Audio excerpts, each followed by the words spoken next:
and welcome back to Zook & Company. I just thought I would go over my canning process with you. In this video, I am canning ground beef. This footage was filmed earlier, but I just thought I would just show you this whole process.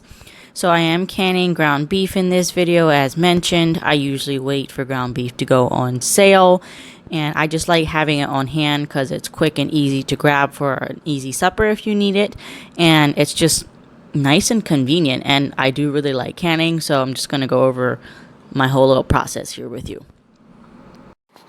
So here I am just getting my ground beef ready. I like to pre-cook my ground beef. This helps it not to be quite so dry. And I know that there are some people who will like raw pack their ground beef. I believe that's what it's called, where basically you pack it into jars raw and then you can it. This is not really my preferred method of doing that, simply because it does tend to get a little bit dry. So usually what I do is I will cook my ground beef. I will not cook it the whole way through. I leave a little bit of pink in it because it is going to be pressure cooked after this as well.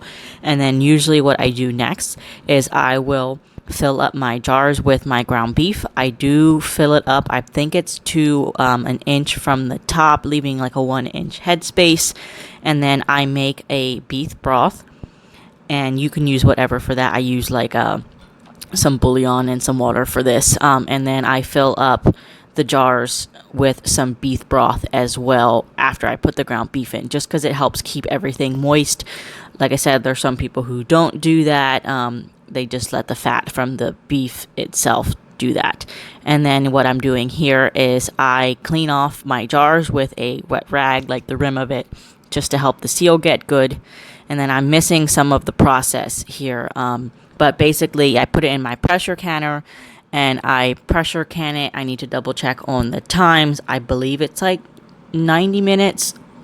But yeah, so that's what I do. I pressure can it because meat, because it is a low acidic food, needs to be pressure canned. And as you can see in some of the other jars in the video, once the jars cool down, the beef fat rises to the top. That doesn't really cause an issue.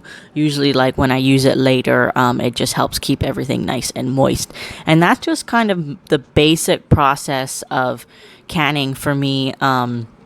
I will go over some more like in detail, all the steps in another video, but this was just a quick little video to kind of explain the process. I really like canning, and I just hope you enjoyed this video, because this is just something I really like to do. So thanks for watching, and I hope that you come back and you like and subscribe.